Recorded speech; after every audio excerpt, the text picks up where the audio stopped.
પ્રથમ ચોક ઉપર જે ચિત્રકામ કોતરણી કરી અને કારીગરી કરનાર એ ભારતના પ્રથમ આપણા શિક્ષક છે ને પંચમહાલનું ગૌરવ છે।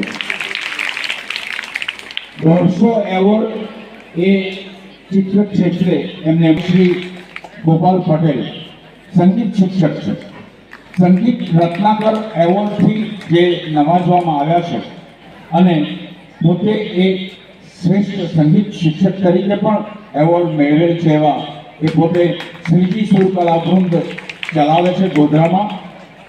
કોઈ પણ પ્રકારના સંગીતના કાર્યક્રમો માટે ગરબા હોય, લગ્ન ગીત હોય, ઓર્કેસ્ટ્રા હોય, પ્રાર્થના સભા હોય, કોઈ પણ કાર્યક્રમ અમે બધા સાથે મળીને એમના ગ્રુપમાં કામ કરીએ છીએ એવા શ્રી ગોપાલ પટેલ। ભાઈ નિમેશ કનોજિયા સંગીત એ પણ છે, ભાઈ શ્રી ધર્મેશ રાઠોડ સારામાં સારી વાંસળી વગાડે છે, બહુ સરસ એ ભજન ગીત છે। ભાઈ શ્રી હેમેન્દ્ર ભોજક નિવૃત્ત સંગીત શિક્ષક, ભોજક પરિવાર જયદેવ ભોજકના એ સુપુત્ર છે અને ભોજક પરિવારમાં તો સંગીત આમ રોમે રોમ વ્યાપ્ત છે એમ કહીએ તો પણ ખોટું નથી। એ પણ સરસ સંગીતકાર છે, પોતે સ્વરકાર છે। કાંજી ચારણ હાલોલ તાલુકામાં એ પોતે ટીચર છે, પણ લોક સાહિત્યનું એક સરસ મજાનું ઘરેણું છે। આપણા જિલ્લા માટે ખૂબ એમના માટે ગૌરવ લેવા જેવી, કારણ કે લોક સાહિત્યના કલાકારો બહુ ઓછા મળે છે।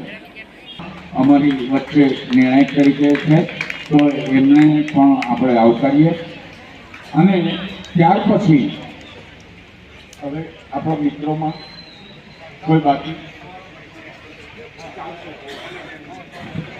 વ્યક્તિત્વ ખાનકીશાનું એવો આ વ્યક્તિત્વ છે કે છેલ્લા 45 વર્ષથી તેઓ જ્યારે યુવક મહોત્સવ ચાલતા હતા ત્યારથી લઈને અત્યાર સુધી કલા મહાકુંભ, કલા ઉત્સવ, બાળ પ્રતિભા શોધ સ્પર્ધા, આ તમામ સ્પર્ધાઓનું સંકલન ત્યાં જિલ્લા રમતગમત કચેરીથી યુવા પોતે કરતા આવ્યા છે। મધુકરભાઈ જોશી ખૂબ સારા કાવ્યકાર છે, સાહિત્યકાર છે અને ખૂબ સારા સુંદર સભા સંચાલક પણ છે।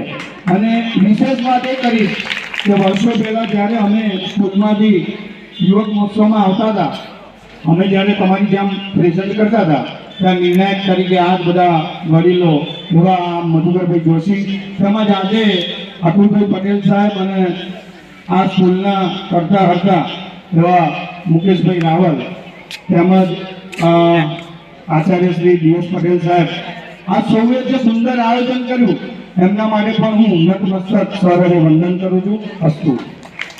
તો આખા ગુજરાતમાં હીલાભાઈ છે એમનું નામ બહુ મારા જૂના મિત્ર છે। જ્યારે હું પણ ગોલ્લાવ હાઈસ્કૂલમાં હાયર સેકન્ડરીમાં સુપરવાઇઝર તરીકે સેવા આપતો ત્યારથી અમારી મિત્રતા છે અને એમના વિશે વાતો કરવી હોય તો દિવસ આખો ઓછો પડે।